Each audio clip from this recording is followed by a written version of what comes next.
Olá, estudantes do terceiro ano. Estamos aqui iniciando a aula de filosofia dessa semana. Eu sou o professor Carlos Alberto, professor de filosofia. E o tema da nossa aula de hoje é sobre pensamento e linguagem. E teremos como objetivo relacionar pensamento, linguagem e língua. O homem como ser de natureza e de linguagem. E mais especificamente nessa aula nós vamos abordar a linguagem a partir do pensamento do filósofo Wittgenstein, que ele aborda a questão da linguagem e o jogo. Bom, quem que foi o Wittgenstein? O filósofo austríaco, naturalizado britânico. Ele é um dos principais autores da virada linguística da filosofia do século XX. Teve grandes contribuições, ou as suas principais contribuições foram realizadas no campo da lógica, da filosofia da linguagem, da filosofia da matemática e da filosofia da mente. Muitos autores consideram que ele foi o filósofo mais importante do século passado. Mas vamos começar com a seguinte provocação. Vamos tentar relacionar alguma coisa que sempre esteve muito presente e de certa forma ainda está bastante presente na questão do uso da língua e da linguagem. Então, se nós nos colocarmos numa atividade recreativa que segue certas regras, o primeiro item. Um segundo item, a competição. Um terceiro item, uma partida de um esporte. Um conjunto de peças formando um todo. Brinquedo. Atividade em que se arrisca dinheiro ou outros objetos. Que palavra é essa? Me responda, por favor. Jogo? Isso, exatamente. O jogo. O jogo é um substantivo singular masculino. Atividade recreativa que segue certas regras. Também o jogo é uma competição, uma partida de esporte, um conjunto de peças que formam um todo, pode ser um brinquedo, e também pode ser uma atividade em que se arrisca dinheiro ou outros objetos. Então, se nós pensarmos em um jogo de xadrez, aí algumas perguntas que se colocam. Para quem entende de jogo de xadrez, fica fácil de relacionar. Por que no primeiro lance o peão pode andar duas casas? Por que o bispo e a dama não podem fazer a jogada em passant? Por que só é possível fazer essa jogada no lance imediato após o avanço do peão em duas casas? Então, algumas questões que estão dentro daquilo que é a perspectiva do jogo de xadrez. Então, se eu pegar uma carta de baralho onde esteja um K, eu vou relacionar dentro desse jogo que se trata da figura do rei.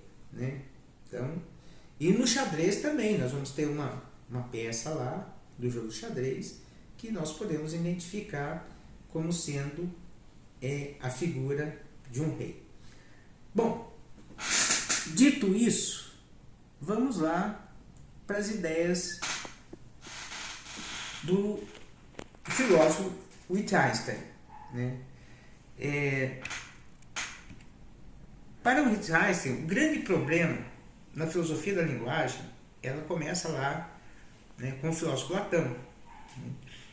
Que para Platão as palavras elas eram interpretadas como nomes próprios, em que cada nome corresponde a um objeto. Então você pensa lá um cavalo, então você vai ter lá a figura, ou um cavalo materializado ali. Então nessa compreensão de linguagem, os nomes eles comporiam as unidades simples, as quais nós representamos o mundo tendo uma estrutura lógica. pá, eu olho ali, eu vejo um objeto, né? Por exemplo, isso aqui, né? Eu olho e já tem condições de denominar como sendo um aparelho celular, né? Então fica uma coisa bastante simples. Então, na sua obra, nas indicações filosóficas, o filósofo Wittgenstein coloca esse modelo em xeque. Quando ele pergunta quais são as partes simples que compõem a realidade. Por exemplo, quais são as partes constituintes simples de uma poltrona, né? A resposta vai depender do contexto em que essa pergunta surgiu. Se ela foi feita por um empregado de uma empresa interessado em desmontar uma poltrona para transportá-la, né, vai ser um tipo de resposta. Se for um cientista, ele vai tentar ou buscar analisar os riscos de combustão dos materiais e por aí em diante, né? Ou seja, o que é simples ou composto depende do jogo de linguagem que se está jogando. Então, a variante, né, a variação aí vai se dar, né, de acordo com a interpretação, né, ou da situação do jogo de linguagem que está envolvida naquele momento. Mas a pergunta que se coloca é, viu, mas o que seria esse jogo de linguagem? O filósofo Wittgenstein, ele não nos dá uma definição clara, né? Por quê? Por que ele não dá uma definição clara do que seria esse jogo de linguagem? Justamente porque ele está tentando romper com esse esquemão, né, de nomes, né, simples ou composto, que correspondem a um determinado objeto, né? Então seria contraditório da parte dele se ele associasse a uma definição de jogo de linguagem, né, com um nome simples ou composto. Para o filósofo, a linguagem não é uma coisa morta, em que cada palavra representa algo de uma vez por todas. Então, viu? Na linguagem, né, uma mesma palavra ela pode representar diversas coisas, né, dependendo do contexto que ela está inserida, né? Então, é uma atividade, a atividade de linguagem é uma atividade que ela vai sendo situada de acordo com uma determinada cultura, de acordo com algumas questões históricas, né? Basta ver que, por exemplo, a palavra mandioca, ela tem um significado aqui no sul, e se você for pegar lá para o norte e nordeste, já vai dizer, não, é macaxeira, né? Pernilongo aqui vai estar significando um insetozinho, né, que faz uma zoeira danada nas nossas ideias, principalmente quando a gente está querendo dormir. Já por sua vez, né, aqui que nós chamamos de pernilongo, lá para o norte e nordeste chamamos de muriçoca, e assim por diante, né? Um outro exemplo bastante elucidativo, né, os jovens usam termos diferenciados que correspondem ao seu grupo, mas que se sair fora desse grupo, ele vai ter pouca compreensão de quem não dá conta de estar inserido, né, dentro das representações que tem para esse ou para aquele outro grupo, né? Assim, por exemplo, a palavra radical, né, pode dizer que é uma coisa maneira ou massa, né, um sujeito legal, né, pode ser considerado como sangue bom ou moral, dependendo do lugar onde vive. Então, essa variação ela faz parte do jogo de linguagem. Então, a ideia de jogo de linguagem rompe com a visão tradicional que se tinha que aprender uma língua é simplesmente dar nomes aos objetos. Então, imagine só, você lá num passeio turístico e se perdeu do seu grupo. Então, tenta lá pensar que você está lá, né, num país distante ou num lugar diferenciado e você, né, sequer conhece o idioma local, né? Então, como é que você faria para se comunicar com as pessoas, né, daquele lugar, daquela comunidade, daquele país, enfim, né? Talvez, né, para tentar se resolver, você tentasse aí se comunicar através de mímica ou, quem sabe, através de um desenho, né? os moradores locais, as pessoas locais, talvez, né, repetisse algumas coisas na língua deles, tentando estabelecer ali um laço de comunicação, né? Ou um bocado de paciência, eles acabassem entendendo a sua situação e você, de repente, estabelecesse ali um elo de comunicação, né? Mas uma coisa é certa, teria muito equívoco, muito desacerto, né? Porque mesmo os gestos que para nós parece banal, como acenar na cabeça, pode significar coisa muito diferente em outra cultura, né? Cores, por exemplo, diferente. A cor branca pode significar, né, luto para determinadas localidades e para nós, né, representa paz, né? Então essa diversidade aí, né, do jogo de linguagens é que o Wittgenstein traz de inovador, né? Bom, é claro que se a gente pensar que para designar objetos é importante o uso da linguagem, para dizer que isso é um caderno, né? É importante que se tenha e que se convencione que isso é um caderno, né? Porque se de repente alguém disser que isso aqui é um cavalo, fica complicado a gente se entender, né?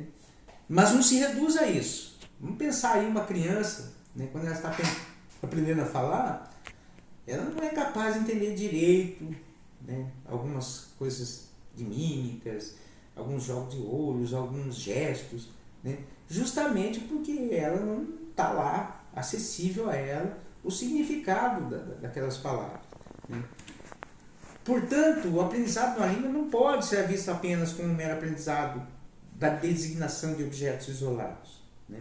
Então, o aprendizado de uma língua supõe muito mais que isso. Esse é um ato, né, de representar só a designação de um objeto, é uma coisa secundária, né? Porque ao mesmo tempo em que a criança aprende a língua materna, também ela vai se apropriando de uma visão de mundo, de um entendimento do mundo, né? Então, a criança, ao aprender uma língua, ela aprende uma forma de vida, né? Então, formas de vida e jogos de linguagem constituem as categorias centrais da nova imagem da linguagem elaborada por Twice.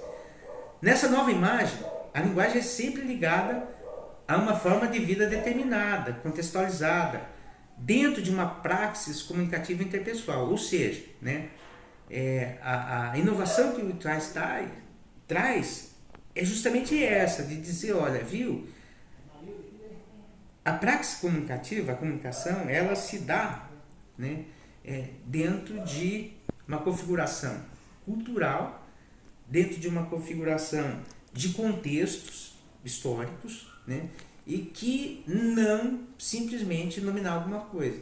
Viu? E o que é mais importante, né, formas de vida que são construídas a partir de jogos de linguagem.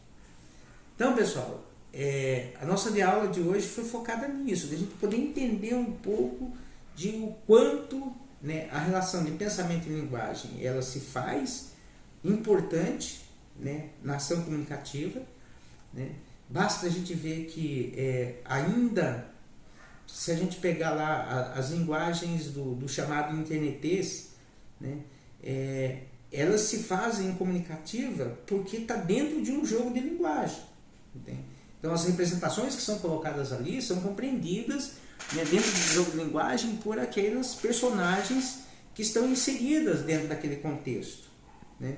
Então, se você tira isso fora do contexto, pode ser que alguém que não conheça esses jogos, não tenha domínio desses jogos de linguagem, com certeza terá dificuldade de estabelecer ali uma prática comunicativa interpessoal dentro de uma certa compreensão, dentro de uma certa razoabilidade, né? Bom, nós estamos finalizando nossa aula aqui, né? Amanhã será trabalhado pelos professores lá do Centro de Mídias essas ideias. Espero que vocês estejam bastante atentos, espero que tenha, né, e possa contribuir para que vocês tenham uma boa compreensão dessa aula, né? Não deixem de realizar as tarefas, né, propostas relacionadas com essa aula. Não deixem também de fazer as atividades que vão ser propostas através de um formulário que a gente vai estar encaminhando para vocês, relacionadas com esse tema, com esse assunto, né? Porque essas atividades, essas tarefas, essas atuações vão garantindo a frequência de vocês, vão garantindo, né, a avaliação do processo de ensino-aprendizagem, e o importante de tudo isso é que vocês tenham um aprendizado satisfatório, né? Então, um abraço a todos e até uma próxima aula.